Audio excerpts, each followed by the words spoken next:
everyone! Pasensya na po, ngayon na ulit ako nakapag-upload. At may i-share po pala ako sa inyong recipe.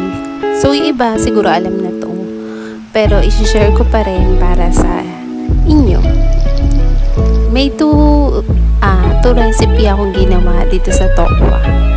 Yung isa, ginisa ko lang sa kamatis.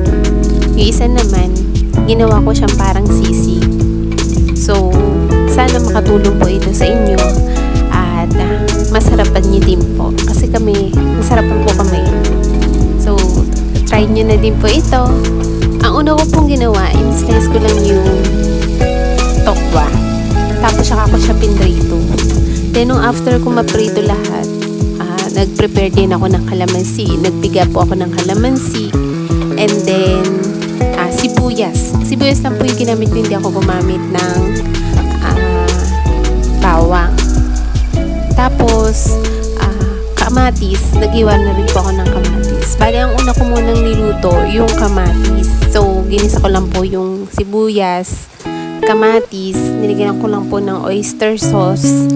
Tapos, konting toyo at saka paminta. Then, nilagay ko na po yung tokwa na pinrito.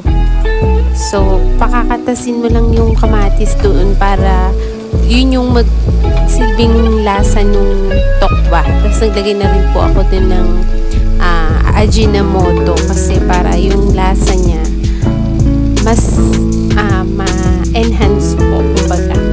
Kasi sinasabi nila na ang Ajinomoto yun yung nagpapasarap, na iilabas niya yung tamang sarap ng pagkain. So, hindi po ito pinopromote, pero yun po kasi gamit namin dati pa.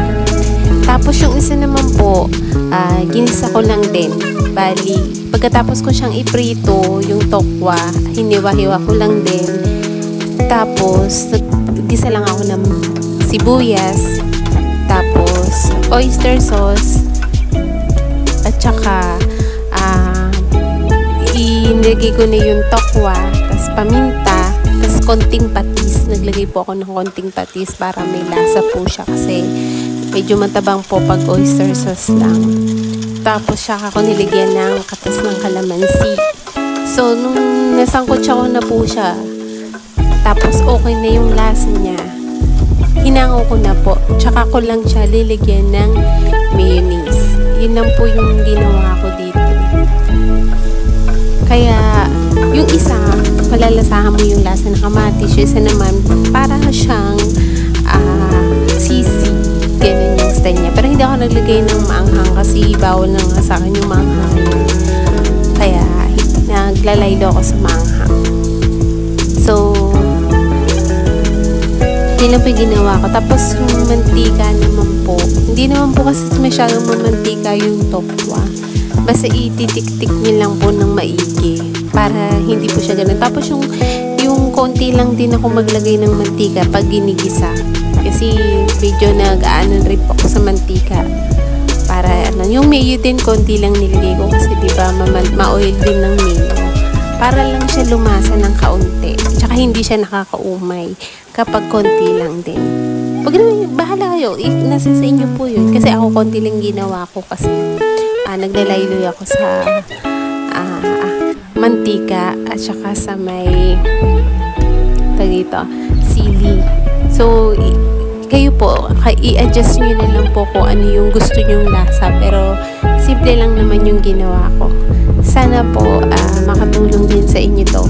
At, masarapan din po kayo kapag tinry nyo iluto. So, kung ako sa inyo, try nyo na po. Murang ulam to.